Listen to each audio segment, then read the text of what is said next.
Good afternoon, everybody. So I felt like I wanted to just make a follow-up video to clarify some points on the last video I made, which I know some people probably took the wrong way.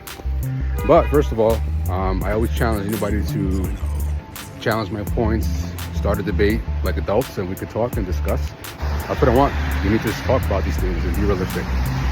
In terms of martial arts culture is dead, I know, controversial statement, but what I'm really referring to again is those traditional type schools that don't let you cross train.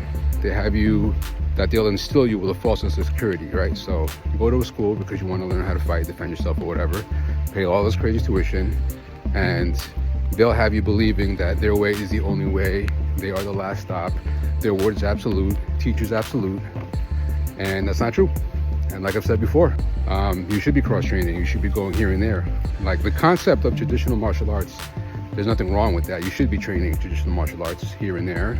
And like I said, and like what Bruce Lee said, absorb what is useful, discard what's useless. So you don't need to dedicate your entire life to like one karate school and stay there forever. If you like the people and you like the community, then yeah, of course, hang out. But you should also be training in other places as well. You know, you can pick a home school, of course, but you need to get out there, you need to train, you need to learn other things, you need to figure out what's going to suit your body type.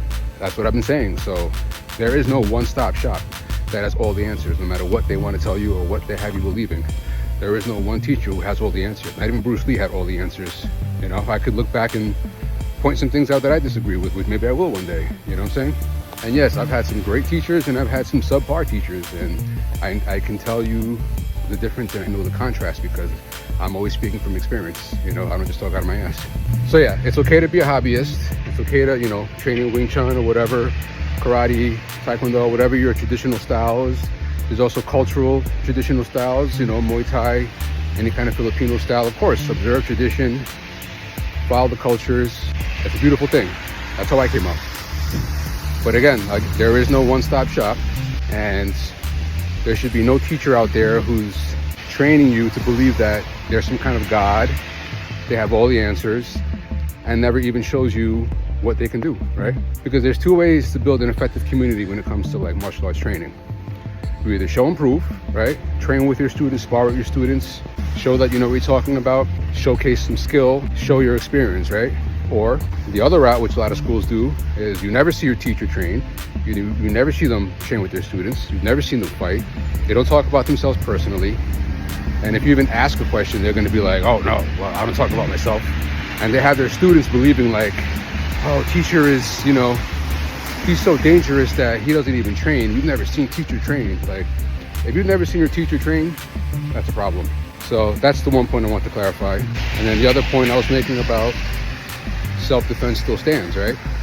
There's that false sense of security. So let's just say, and again, nothing against Wing Chun, but let's just say you join a Wing Chun school, right? And you're like 6 foot, whatever, you're a huge person, and you're doing traps and training with somebody who's like 5'4", you know? There shouldn't be any hand trapping or anything even happening in that competition. You have such a size and weight difference, it's a whole different fight. Your entire curriculum and style goes out the window at that point. What do? You have to be realistic about what your goals are. You have to be realistic about what you're trying to achieve. I take the A train every day. I transfer at Broadway Junction, you know what I'm saying?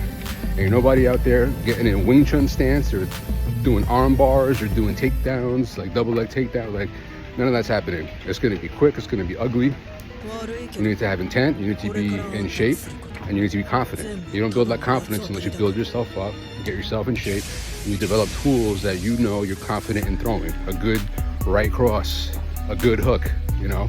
Somebody with a good cross that they're confident in, that they know how to throw, is more dangerous than somebody who's done 10 years of Wing Chun and, you know, ancient Kung Fu and animal styles. Like, because if that person's never been tested, never trained, never sparred, never fought anybody, they're just dancing. They're just, you know, because if you're in a self-defense situation and you're pulling both your hands away from your head to get into some crazy stance, you already lost the fight. I'm sorry.